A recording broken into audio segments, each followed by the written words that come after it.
another episode of A Drummer's Guide to. So this week I have a question from the lovely Paul Morhen. So me and Paul have played together for quite a few years now, actually, in various scenarios, mainly in a covers band called the Groovemores, which is awesome, by the way. They're pretty cool. Basically, their whole ethos is we just want everyone moving, so everything is exactly as it says. It's like a groove, so even if the structure has stops and all this sort of stuff in the original, they make it into a groovy version. It's so much fun to play, I can't even tell you, and it's... yeah, Paul's a lovely man. Anyway, he is asking me how to improve live performance. Now, as of the time of recording this video, we're in the middle of COVID-19. There are no live gigs happening, but at some point there will be. So in my head, now would be the perfect time to work on your live performance so that when everything does go back to having live shows and all that, you will be ready and you will be there just playing and even if it's guitar way and performing. So performance is something that I have worked on. It's something that I definitely struggled with for many years. I didn't actually realise I was struggling with it, which is quite interesting. But, well, I love that I am calling myself interesting. I find it interesting. It doesn't make it interesting. Anyway, the point is that performance is something that is important. It's something that can be worked on. So yeah, let's just get to it. Let's talk about... I'm just going to tell you how I developed my performance skills, because these days, a lot of the reason that I do get called for gigs is because I perform. I'm very animated when is appropriate. I'm very animated in the way that I play, as well as being able to actually play, because obviously you don't want to be all performance, but it sounds rubbish. So let's talk about how to develop this. Right, so Paul, I'm going to talk to you. So what I would do is, first of all, get a few tracks, a few songs that you know inside and out. That way you're sort of minimising the amount of variables that are going to happen in this next step. I love that I talk about it like it's some sort of science experiment, but a lot of what I do feel like it's an experiment and I'm just seeing what happens. So what I do, get hold of, like, even if it's just one track, get hold of one track that you know so well that you don't even need to think about it when you play it. Then what I do is just set up a camera. It can be on your phone. It doesn't need to be like some posh camera. I was going to point to something. I don't have any posh cameras. It doesn't have to be some posh camera. Just any old camera, probably the worst quality the better, because it's going to be the rawest quality. And I want you to just literally film yourself playing to a song. That's it. As you would. Like, exactly as you would. Then sorry, I'm thinking back to exactly when I did this. So I'm just going to talk about what happened to me. So I played along to this song. I go to watch back this performance of me playing this song.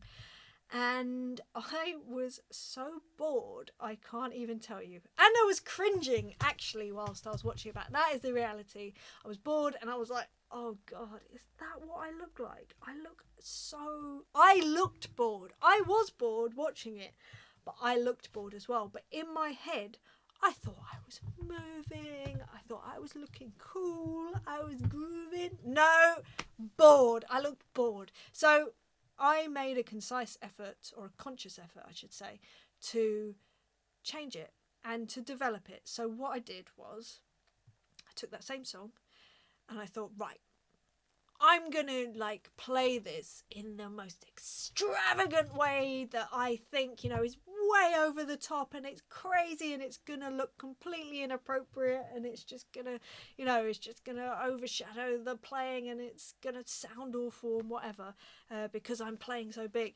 And I did that. I then watched it back and listened back again. And yes, the playing was not as good. I will say that. But the movements still were not as big as what I felt they were. I felt like I was doing this, and actually I was probably doing more like that, which was really interesting because similar to, I know I speak a lot about recording yourself and listening back in terms of audio, and often what you feel like you're doing is not what is translating. It's exactly the same in performance. So what I thought I was doing was not translating at all, and what I needed to do was bridge that gap, bring those two things closer. So what I thought was happening versus what actually was coming across, I needed to bridge that. So that's what I did. I worked on just taking a bunch of different songs in different genres and with different feels, so ballads or rock songs or, you know, groovy songs or fast or slow, whatever it was. And I would just concentrate on making it look great, making it look like I was enjoying myself, which I was, but it just wasn't translating at first. And gradually that gap sort of lessened, and now these days, you know, when I perform, I have a good idea of what it looks like because I've just done it so much, and I yeah, that gap has definitely been lessened. But what I will say is that also, do not let any sort of performance hinder your playing and how you sound. Number one thing, it's your only job is to play the drums well, keep everyone in time, all that stuff.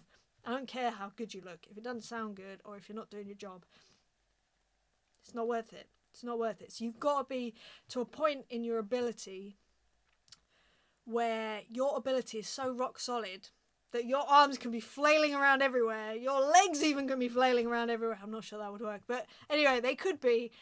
But you're still hitting exactly where everything needs to hit in the way it needs to be hit, and your playing isn't compromised.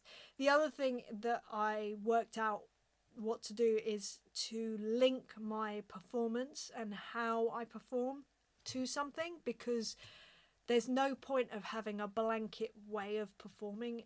For instance, all arms and screaming, because sometimes it's a ballad and that's not appropriate. That's definitely not appropriate. And I've seen drummers, well, we've all seen drummers online, you know, there's that fella who's they're clearly just playing for this lovely girl. She's singing this very delicate song and the drummer's back here doing all this, and it's like, that is so inappropriate, it's unbelievable.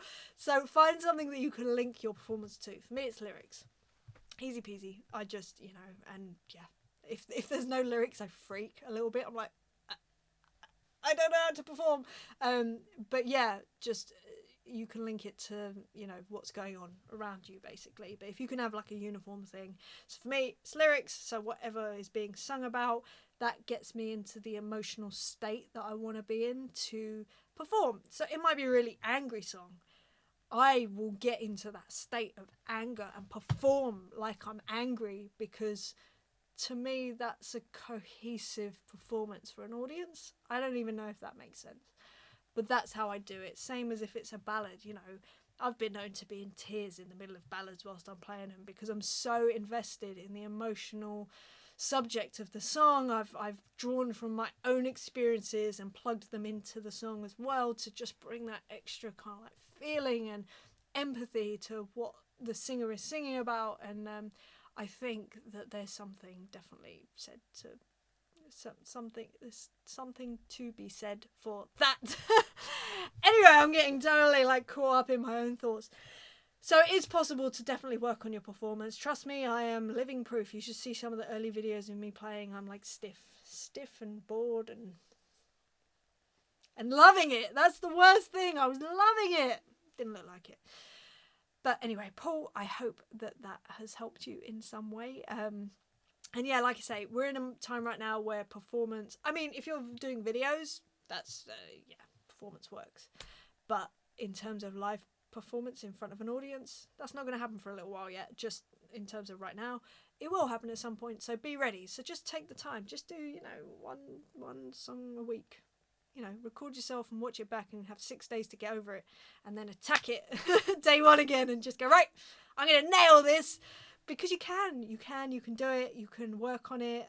It's, you know, I was not born being able to play the drums, that's for sure, but I certainly wasn't born being able to perform in the way that I now do. But I love it. It actually makes playing music so much more fun, because it's another element. In the same way the lyrics is, you know, I tap into the lyrics, but as soon as I move my body in a certain way, that brings even more emotion. It kind of like backs it up almost. It's like the emotion squared. What is it? Is it movement? What do they say? There's a saying about movement causing emotion or something. Anyway, I don't know what it is. I'll go sort that out in my brain away from the camera. I don't want to waste any more of your time today. But I hope you're well wherever you are. If you've got any questions yourself that you'd like me to answer, then please do leave them in the comments section or hit me up on any social media. If you just search for Emily Dolan Davis or Emily Drums, I will be there. I'm everywhere. What a nightmare. I apologise. Anyway, I hope you have a lovely day, and I will see you back here next week for another subject. All right, lots of love, you guys. See you later. Bye.